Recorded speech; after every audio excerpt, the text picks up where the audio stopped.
Good morning, everybody, and welcome to the Two-Way Street. It's the Two-Way Street, though. I've got my good friend Abe over there. What's good, everybody? Abe, well, this is one of the first times that people can see behind you of the weather conditions that we are dealing with here. It's light out already, dog. I know it's light out. I'm talking about the other brightness that's happening out there. There's this stuff that falls. Oh, yeah. I know you don't want to talk about it because we're inside enjoying our Starbucks. 100. We've been recording here at Starbucks for the past couple of weeks. And, I don't know. I like this environment. I like the it just looks way environment better. too. Makes the 100. YouTube look more dynamic. So that's what we're looking for. Yeah. We do have a YouTube for those that don't know. It's at 2A Street Media is what you look for on YouTube over there. Yeah. So how was your week there, Abe? It's been all right, you know what I'm saying? Just a normal kind of week. Ain't not much going down and everything. And just enjoying my life, trying to, live my best life, you feel me? Oh, man. That seems like such a simple goal, yet so many people have a hard time accomplishing that. Just live simply and enjoy life. Yo. I mean, it seems like it's so difficult. You know why, though? The thing is that a lot of times we try to live with above our means. And so we try, and then with that comes a lot of stress. Yeah, it You know what I'm does. saying? And then when you get that stress, you can't really enjoy life. You can't live your best life right now. Yeah, for sure. And it's actually a really good segue. I don't know if you noticed, but I'm a little bit scruffier than Yeah, I normal. see you, dog. Yeah, I you see know, you. and it wasn't really intentional. I wasn't planning on coming in today without presenting myself properly for you, because I respect you, right? And you kind of know if somebody let themselves slide, So I apologize, but I mean, it turned into a good segue because I saw this social media feed, and then as well when you're talking about comparing yourself to others and whatnot, there was this post that came up about time, and how people use it. So the example was that Barack Obama ended politics at age 55, but Reagan started in his 60s, kind of thing. So in comparison of time, they're not really competing with each other on the same scale, even though they had the same title. So the context was, don't worry about your time and comparing it to other people, because yours is your own. Everybody's in different time zones, doing different things at different times. Even though you exist on the same planet, your timelines are completely separate, kind of thing. And it was just really interesting. So why it's a segue is because this took me a whole 5.5 days, whereas this might be you tomorrow morning. I'm telling you, dog, on 100, right? you know what I mean? You know what I mean? And I really appreciated the context of that, because we do go out there and compare so often with each other.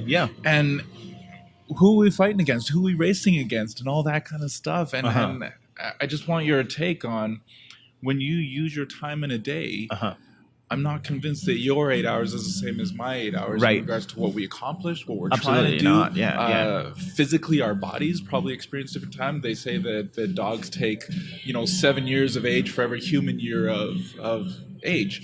So should we compare our time to other people? And how does time work for you? Do you look at somebody and base things on time? See, the thing is that right here, that first of all, I'm in competition with my own self. You know what I'm saying? I don't look at anybody else to see how they're doing and stuff, because that one thing right there will bring depression. It will bring pressure that's unnecessary. The best thing of doing things is that, are you in a better off spot than you was last year? Right. So you're in March right now. Was February the best month yet? Comparing it to last month. You know what I'm saying? To your own self. You don't got to look at anybody else. Because looking at everybody else, that brings a distraction. You know what I mean? As a creative, you always want to look back and say, how did I do best? And did I do my best in this month right here? And you keep on growing that way. That's the only thing that I do. Well, and it's interesting is that, do we put too much pressure on ourselves to make it better than yesterday? Instead, you know what I mean? Where do we get into the thing of, well, I got to be better every day and all that, but at what point is excelling every day without taking a day of rest or something going to be too much pressure again for even the competition? Man, I like that right there. See, the thing is that, right, you got to know yourself. You got to know who you is. You got to know your limits. You got to know when you're getting lazy. You got to know when you're really pushing yourself. You feel me? Like, there's some times where I'm trying to read something and I just know my brain can't take it anymore. And I'm wondering, how do somebody of academic background like you do it? You know what I'm saying? Spend, like, say, an hour reading. I can't do that. You know what I mean? So my brain gets fried real quick. So I got to understand that I can't push myself past a certain limit because I'm just really going through the pages. But if I know that 30 minutes is the real time that I have to saturate my brain with knowledge, then I'm good with it. You know what I mean? Because this is when I don't like where you're asking the question. How do you? Sometimes you pressure yourself now to say, I got to do better. I got to do better. Yeah. But you got to know your limits and stay within Well, them. and it's funny because it automatically lends to that.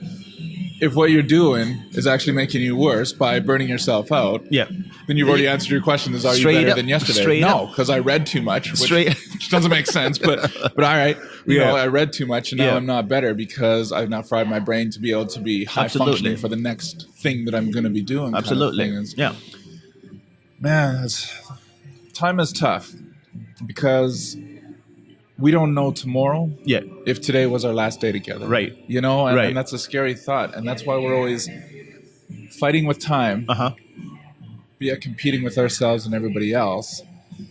And you brought up an interesting point two things ago is making yourself better and utilizing your time correctly for that. Yeah.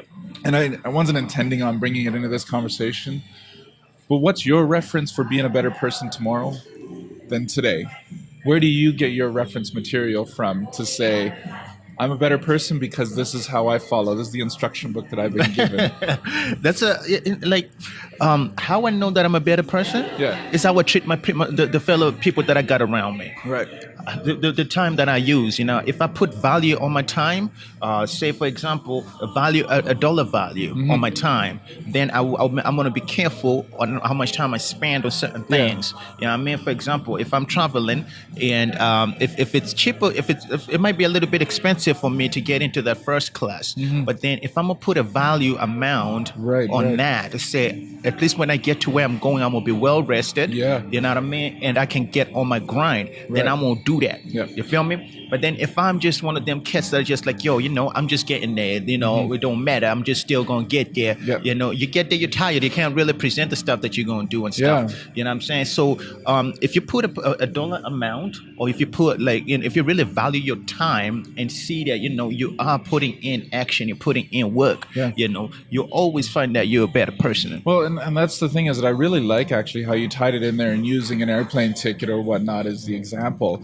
Is because there are people out there that think that because I'm successful and have money that I'm a good person or I'm a better person. So you see, because that's where I was going to go with it. Is that it's what is the reference, right? And then for us, our reference is, and I don't know if we have to overall, it starts to look that way, but we have a reference that says, love other people as you love your own and all that. That's our reference. That's fine. I used to think that was a human reference, that being good to other human beings makes you a better person, but I'm not seeing it as much anymore. So the point that I'm getting at there is that I don't believe that everybody anymore has the same level of reference of how to be a better person, to follow it every day, to know that they're driving towards it, because it does seem that society has told us that we're better if we're rich, we're better if we have 1,000 likes a day, we're and that's the thing that I'm concerned about, is that sure, our time is valuable to however we use it, but that better reference, I think, is a very blurry line these days. Where are people getting their information on what makes you a better person? See, the ultimate guide would be the Bible. You know what I'm saying? If you can pattern up your life to say, love my brother, that's good there. Help somebody. So you're not just throwing a dollar figure on it, but you're actually going into the field to help somebody. You know what I'm saying? You see somebody homeless out there, you're not going to judge them. You feel me? But you're actually going to help them out and be a brother or a sister to that person right there. These are the fundamentals, or the easy go-to situation right there, because society is redefining a lot of things right now. And that's the thing that I'm getting at, is that I was not really part of a conversation, but I was an observer of a conversation that was happening that actually I think it's Mr. Gervais that says it online, and it's actually quite a good explanation, is that I believe he's an atheist. I'll have to fact check myself on everything, but he was talking to just one of the late night show hosts, and he says, listen, science, if you got rid of all the science that we know of today, within 1,000 years, humans will have confirmed science, right? We will be able to take a look at it and say, this is how we make planes fly. This is, how we get heat from the sun. We would have redesigned those books. But with the Bible, if you throw all religious text away, in 1,000 years, would we be at the same spot? Right? I know. Just bear with me on that. And that's the thing is that, so you're talking about seeing some homeless guy on the street, right? You and I are compelled to help because we see things from a different lens. That's right. Okay, be good to other humans. Yep. If we were to reset everything today and we take just the humans that we have today with no reference of what's correct, not correct, how to treat other humans, I think we'd be going the other direction much quicker than if we didn't have this kind of foundational group of people that are trying to uphold the foundations of be better to each other. Yeah. Because power corrupts, money corrupts, and all that. So sorry, I've been talking for a long time. No, you go ahead, dog. It's just, so it was just interesting to hear that thing about get rid of all biblical text and where would we be? And that's concerning for me. Yeah. Because I don't think people know which direction to go. I mean, this is that land of the lost now that we're talking about, where people don't have this moral and spiritual compass, to aim them towards the right things, because people are just abusing each other. They're using money. They're drinking. I mean, our drug-related deaths are crazy these days. I mean, you can't tell me that makes me a better person today or tomorrow by wrecking my body that way. Right.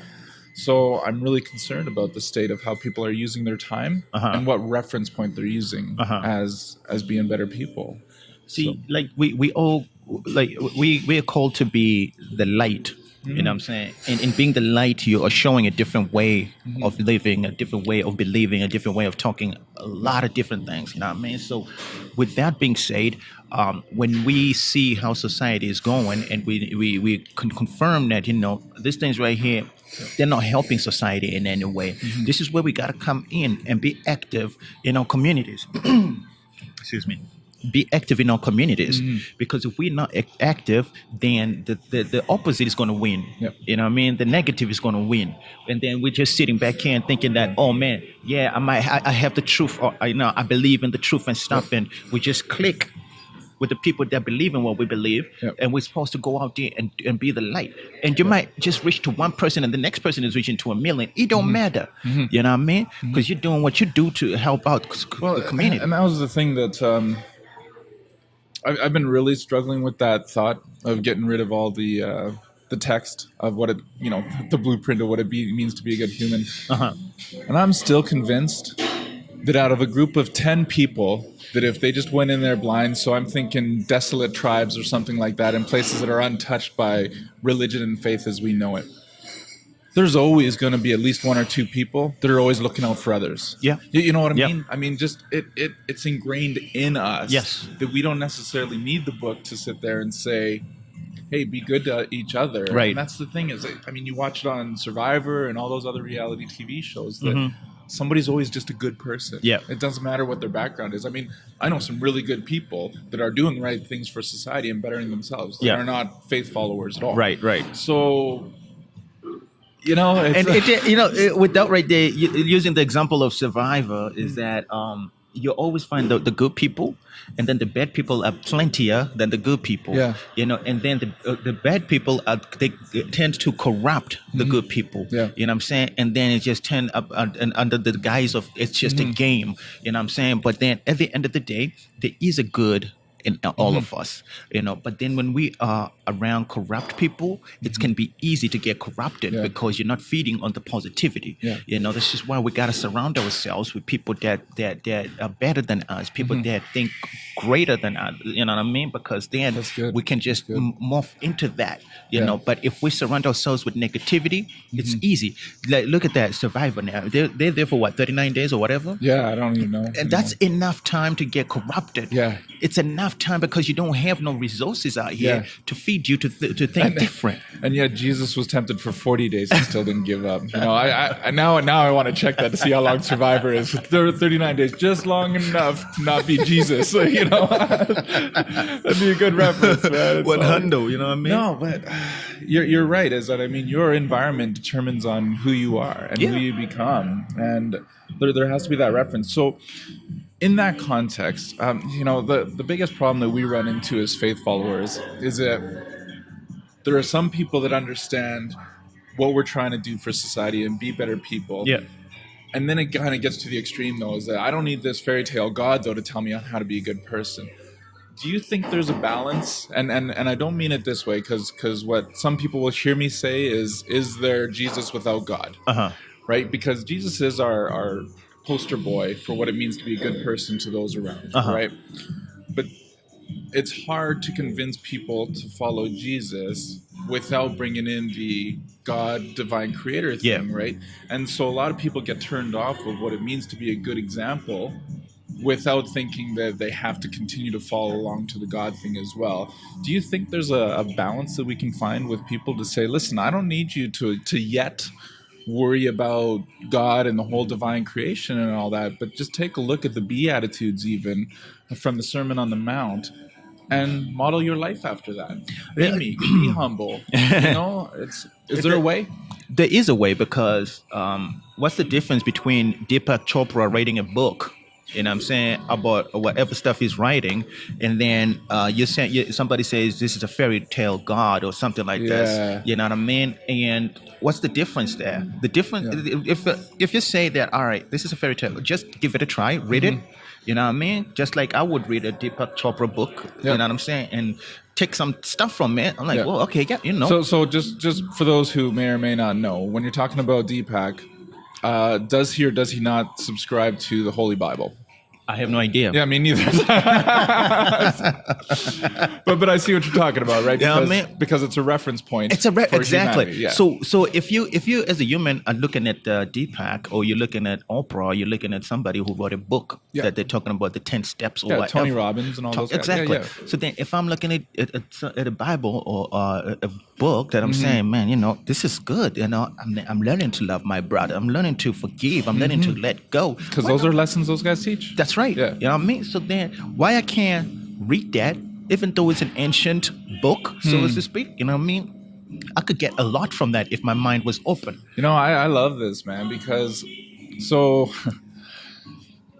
this is exactly a conversation that some people need to hear. Yeah. Right? Because they will not at all hesitate to pick up the latest Dragon Den book 100. and learn how to do business better. 100. But as soon as you add God to it, they suddenly turn everything else as a because a lot of times too is that people don't want this invisible person to be the Lord of their life. You know what I'm saying? So then it's just like, I'm not going to listen to this person. I'd rather listen to this person that I can go to today's shows, or I can watch them on YouTube and stuff like this. But then the thing is this right here, that if you are subscribing to a person, a human being, that you're seeing their faults and all of that stuff, how about this great being, who we call God, that we're looking at and say he's infallible or whatever. Just taste and see. Give him a chance. Give the book a chance. Read it through. If you think it's ancient, there is some books. There's lots of relevant, Yeah, there's a lot of relevant stuff, and there's a lot of books right now, or Bible translations that you can that are understandable. No, I think I got it figured out though. It's simple. So we take the Holy Bible, get rid of Genesis. Problem solved, right? Because I'm just kidding for all those faith followers out there, but you know what I mean though, is that you've totally nailed on it. It's almost to the point where it's just like, let's shut down the episode and just tell people to take a look at the Bible from a Tony Robbins, be a better person perspective. Because it's going to change you. It will change you. It will change you, Yeah. not because of the God factor, but because of the be a better human factor.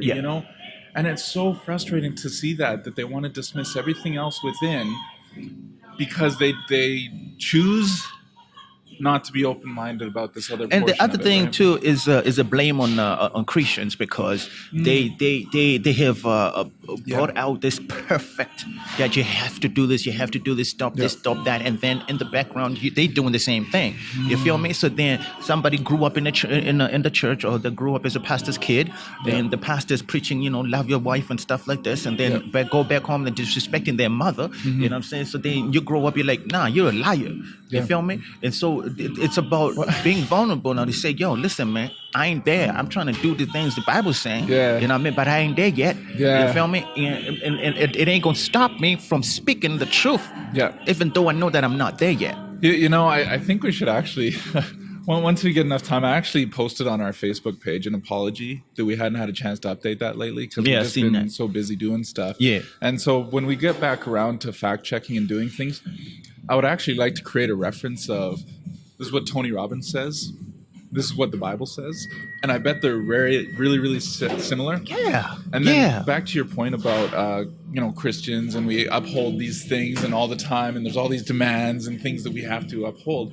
You look at it the other side and I bet all the time Tony Robbins isn't the perfect person that he says that he always is, right? I mean, you and I have said it many times in our podcast that we're not always what we say you should be out there. We 100. know that we have flaws. We look at some youth programs and take that and say, I like that. And then we look at ours and say, I don't like that. Right? Yes. Why is it that when it comes to the Bible, that everybody looks at that and says, that right there, It's the fear. It's the fear. But they don't do that to Tony Robbins. It's the fear of not measuring up. You know what I'm saying? If somebody don't. If somebody comes through and says you're gonna be rich, at least if I'm gonna be wealthy and stuff, at least I have a measuring point to say, you know what, I can work hard and get that there. You know what I'm saying? But then when it comes to say that love, it's a difficult thing. Mm-hmm. You feel me? Because loving somebody who hates me, it ain't easy. You feel me? So it's one of those things where it's like, it's natural. It's easier for me to take this 10 steps to get wealth than it is for me to love somebody. You know what I mean? And so there's that measurement right there. You know, and this is fascinating. I don't know how we got from time to here. But we also never hear about the times that somebody read, and sorry, Tony Robbins, I'll tag you and hopefully you can follow us. But nonetheless, you never hear the times that somebody went through a Tony Robbins program and then becomes a Tony Robbins atheist. You know what I mean? Where they go around advertising after, Tony Robbins, he's a sham, he's a, all this kind of stuff. If it didn't work for them, it didn't work for them. Yeah. But when you try faith and it doesn't work for you, the world knows. The world knows that God let you down. Yeah. And I'm fascinated by this mentality now, right? Because, I mean, there are lots of, Billy Graham people, followers out there and all that stuff. And they never went, Billy Graham didn't work for me and all that. But yet, Christianity as a whole has that thing. And even Muslims and all that, you don't see too many of them out there being atheist Muslims, if you know what I mean, where they go, Quran just didn't work for me kind of thing. Like you see them converting between faiths and all that kind of stuff. But Christianity has this particular vice attached to it where people are, that didn't work. And then they invest all their stock on hating Christianity, not even hating faith. Yeah. Right? And I'm just really fascinated. I'm having a hard time articulating what I'm trying to go for here is because it's the one book that solves it all is also the one with the most criticisms on it. Even though the book beside it, being a Tony Robbins book or a self-help book, says the exact same thing. Right. And like what we have to know though is that the Bible is a book that will definitely bring out a lot of things out of us because it's a mirror that we're looking at and we're trying to be like, and so if we don't measure up, we're going to either hate it or we're going to love it. If you look at somebody that you want to be like, and you don't measure up or you just like, you try and you're not getting there, you're going to end up either being inspired or hating on that person. So then we have to move away from this saying like, they're going to hate on Christianity, but let's move people to the relationship with Jesus. Because when you move into that relationship, then you know that it's going to be ups and downs. It's going to be times that you're not feeling like it. If the reason why people hate Christianity, a lot of people hate Christianity is because it's a blanket thing right there. But let's move into that relationship with Jesus, where we actually really focus on that and build on that. Anything else is going to fail. You know what I mean? Well, and you made a reference to it earlier, is that a lot of times, I go through troubles every day. I go through temptation every single day. And you made a point about it earlier, is that what you surround yourself with is what creates you. 100. So we make a choice, even though it's not completely necessary to have Jesus beside us every day Yeah. as our reference point. That if I was about to do something, to know that whether you believe he's material or not, having this reference point standing beside me to check myself when I'm not thinking straight is way better than hanging out with your old buddy from high school, that's going to be like, it's all good, man. It's a pack of bubble gums. Yeah. Take it. Yeah. Take it. Yeah. You know what I mean? And do you think it's hard for people to understand that, or do they just not want to think? I mean, Pinocchio had Jiminy Cricket, but everybody believed that was okay to have this talking grasshopper. Yeah. You know what I mean? Is that why don't people want to take that next step to just believe that you have a reference point in everything that you do? We need to bring somebody who thinks that way. You know what I mean? So we can pick their brain, because it's hard for me to relate to that. You know what I'm saying? Because for me, I've always believed that there is somebody with me. You know what I mean? And so for somebody else who might feel like, I don't need somebody. I don't need that. It's difficult too. Yeah, because we need a straight up atheist. Yeah. Because even before I converted, I always thought there was more to life, more to the world, and I used to just call it the universe. The universe will bless me with things, and all that kind of stuff, and that there had to be something greater than what we understand. Yeah. So it was a pretty easy transition to finding out and figuring out that was God at the end of the day talking to me. So I agree with you. Is that and we're not looking for somebody that's gonna debate with us. No, it's not. We just need just want to understand it exactly. And I'm not that guy. Yeah. I can speak from an agnostic point of view, but I can't speak from an atheist point of view. But it's always been relatively easy for me to understand or think that there were external forces that not necessarily control, but have influence on the way that we do things on this planet. And it'll be a really interesting talk. It'll be interesting, man. And it's funny because we always end up in the circles, and again, this is likely intentional. We end up in the circles of those healthy, wholesome people that share our same beliefs. But that's why now we as Christians look like we're part of this clique, this exclusive club, because we're choosing to be in the groups of those that are bathed in light. Yeah. So it looks like an exclusive club that nobody's welcome into. Yeah. But that's not the truth of it either, though, man. I mean, this is an interesting spot that we're in here, because I alluded to it on one of the other podcasts where me and you now look like we're this Christian clique together, this Christian podcast or something. So nobody else is allowed in. So then now we go find some other friends, and then now we're part of another group that looks exclusive. And then the clique just ends up getting bigger and bigger, which I guess is good. Yeah. Because then we want a planet full of people that just get along. What? Like, the thing is that right here, when you build circles of people that want to be great, you're obviously going to click. You know what I mean? That's why it's called a click. You know what I mean? And so when you click like that, you want to grow that circle, because if I have a friend who's an electrician, I would like to find a plumber out here. Yeah. I'd like to find a builder. Yeah, absolutely. And just build a wholesome group of people that will take us to the next phase. Because then in that, we're going to start saying, hey, why don't we build a house? Yeah. We got an electrician right here. We got a plumber right here. We got somebody who can do blueprints. Let's move on to something bigger. Okay. And we don't always got to see things eye to eye. Yep. It's that level of respect and understanding that we have a common goal, which is to be rich, for example, or to save people, or to whatever the goal is. You're going to have people that are going to come together, and we might not see eye to eye on certain deep things, but still, we got to respect each other. And we got a job to do, and things need to be accomplished. We got a job to do. Here. 100. And then that's the thing is that's a great analogy that you just used about getting a group of people together, regardless of faith background. Yeah. And you got to get a job done. Yeah. So why is it so hard to plop something that you can't physically see at this moment beside you and have that person as part of your clique? You know what I mean? Like, why is that suddenly such a long stretch as to suddenly be like, all right, cool, now I'm just walking along? I think it's also the way that the person has been presented to the peoples. You know what I'm saying? Because we can present God as this person that really hates people or whatever, you know what I mean? This person who wants you to stop this, stop that, but if we present him in a different light, like, he loves you no matter what. Yeah. You know what I'm saying? And this is what brings people to that relationship now, because you're like, man, I don't deserve this. Yeah. But he still loves me. He's still going hard for me, and I like that. You know what I mean? But then when we bring out a different level of like I use the situation that you had brought up, that when we are successful, we we talk to people from that point of view of Yeah. being successful, but then we forget that we had started from nowhere. Yeah.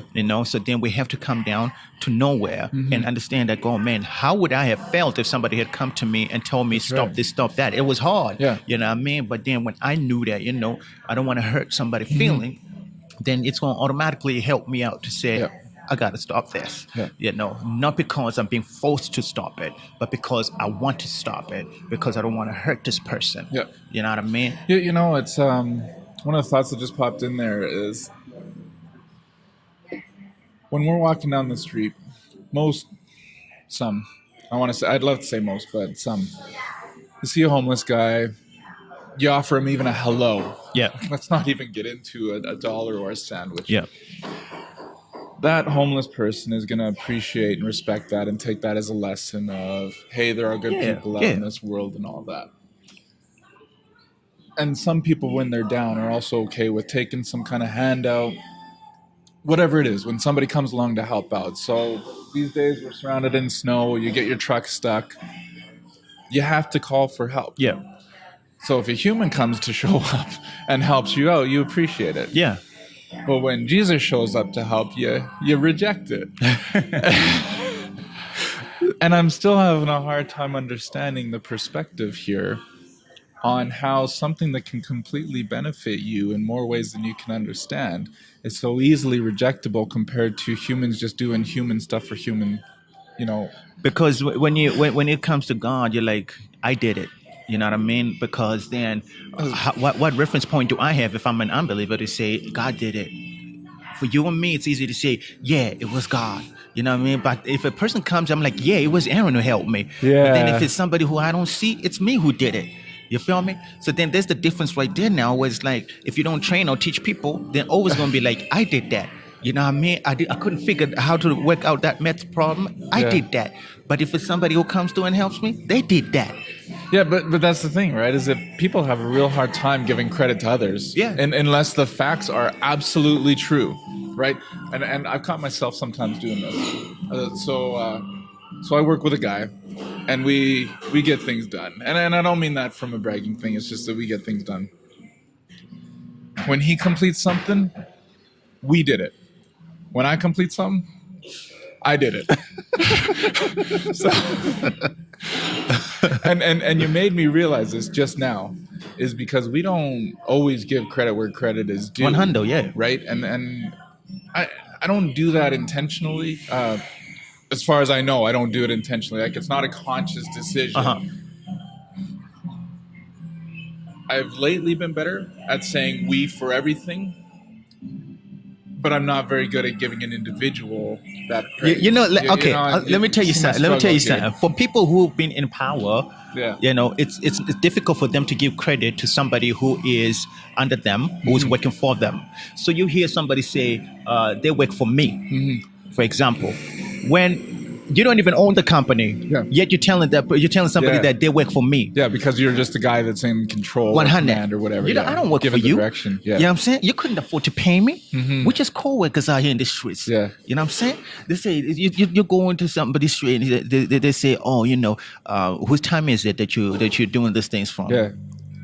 Because you just because I'm the manager, I must ask you the question: whose time is it? Yeah. It's the company time, That's not right. your time. That's right. You feel me? So then when we kind of shift away from that to say, you know what, this is my coworker right here. I might have a little bit seniority. I might be the manager or whatever, but we're still coworkers, and we're working for the big man who can choose to say, yo, leave. That's right. You feel me? That will humble us to the point now where we're like, you know what, it's a group effort right here.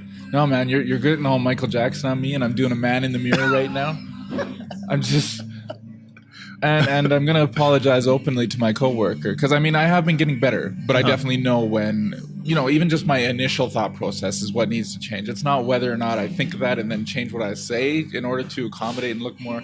I know what my initial thought process is, right? So I like what you're talking about there, because unless you are the owner of the company, You have no right. You have no right. Because at the end of the day, too, it's like I've talking to somebody like they said, "Oh, this is my time." I'm like, "It's not your time. You can't afford me." You know what I mean? You're just working. You're at the mercy of somebody else. You feel me? If you could pay my bills and everything, and you're the one who signs my check, then I owe you 100. You know what I mean? So then it's humbling. You gotta be humble. People gotta be humble out here in the streets. Just because you have, again, a little bit more knowledge than the next person, be humble. Sure. Now that negative coworker that we all have, what would he have told you right then and there? Man, screw this, man. Let's go take a lunch break. Let's go 15 minutes early. This is our time. Yeah. This is my time. Why do I got to work so hard for this? You know what I mean? But that's talking about surrounding ourselves with 100, the right positive 100. Influence. Like if I know that this person that I'm working with, that I'm in, that I'm daily working with on a daily, if I know that they respect me, they see me as somebody who's worthy or who's what their time, it changes my whole attitude. Yeah. You feel me? But then when I see that, they're trying to be who they're not supposed to be, it's just going to force me to get into that spot where I'm like, you know what? I want you to fail. Yeah. I definitely want you to fail. Yeah. You know what I'm saying? Because you acting up, dog. You better be humble 100. You know what I mean? Because if you ain't humble, I want you to fail. Yeah. So I can be on the spot and then show everybody else that, we're a team right here. Well, and that's quite interesting. I mean, we're going to run short here pretty quick, but do you think it's a mechanism for us that when somebody is holding back our success, that we're trying to get rid of them because we want to be next to more positive people, or is it more selfish than that? So if I notice that, you're holding my success, you know what? I'm going to have to work harder to prove to the people, whoever it is that watching me, who are the bosses, that I'm capable of doing the things that I'm gonna do. And believe it, people see. They do. They know. They see that. You know what? This cat right here, there might be the one who's running the show, but there is a cat right down there who's doing all the work. That's right. I'll give you an example. There was a cat out in Toronto. He had a good job. But he was able to work on his own. But he used to go with this other cat who wasn't employed by that company. And the cat that wasn't employed by the company was the one doing the work. And the other cat was just chilling in the vehicle, right? And then they ended up realizing it. They fired the cat who was employed by them and got this guy who was doing all the work. Brought him on. You know what I mean? So then this is the things that happen in that if we humble, sometimes you know exactly what you're doing. Yeah. And you know that, man, I knows what I'm doing. See, but then there we're at again is that there's certain people that do things because they're not being watched, right? Or believe that they're not being watched. Yeah. It's so easy. Well, not so easy because we still stumble on it, but it's a lot easier for us to think that we're being watched all the time and then using that as a reference point, though. Yeah. You know what I mean? It's as let me show you something. Hey, Aaron, it's as easy as saying, "This my people. This my guy." I'm representing our people here. Yeah. So if I walk in, if I'm having a conversation right here, we're sitting down, and then say your coworker comes in, and then you say, "Oh yeah, this is my guy. He works for me." You know what I'm saying? That's so degrading. It is. It's very degrading because you're thinking like, "Come on now, you're gonna call me your guy." Yeah. You're going to call me, you know what I mean, that I work for you when we work for this big organization. That's right. What the heck is wrong with you? Yeah. You know what I'm saying? I got you. That simple respect of saying that, that's my coworker. I'd feel good. Yeah. I feel real good. Yeah. You know what I'm saying? But then the moment that somebody comes through and says, "That's my guy, he works for me." Yeah. Man, I'm thinking I at least don't reference this guy like that. We're definitely when it gets introduced coworkers kind of thing. It's just when it comes to that accountability chain. I want to know that I'm the liability and the direct conduit, but I don't want to take credit for our work together. 100. 100. I don't know. I'm getting old. Sometimes it just doesn't trigger right. I don't know. Man, Abe, I really appreciate your thoughts on this one. It's this is almost one that you can have a panel of people getting together and just kind of absorbing the thoughts of what people think about. How it's easy to listen to somebody physically that's not preaching the gospel, but is still preaching all the good things. Yeah. You know what I mean? Or holding an individual to be our accountability partner instead of something you can't physically see. Yeah. It's just, they're very fine details, but yet they cause so many divided lines here. Come on now. Yeah. So we'll have to find a way to swing back around to this one because this was a really wholesome conversation that we had there. For those that are listening down in the States, have a look at the YouTube channel and notice the snow out there and just be glad that you're not here. Maybe maybe y'all should invite us down, or all y'all, I think is how you say it down there. Invite us down to enjoy some nice either Florida or San Francisco weather. Yeah. I'm not sure. I'll have to double check. Maybe they're under weather problems too. I don't know. We'll have to check it out. But we were the 2A Street. 2A Street. I've got Abe across from me. What's good with everybody? He's at abemaweo.com and at Conversations with Abe. You can find him the same place you find us as iTunes, SoundCloud, and Google Play Music. Y'all have a great day. Yeah.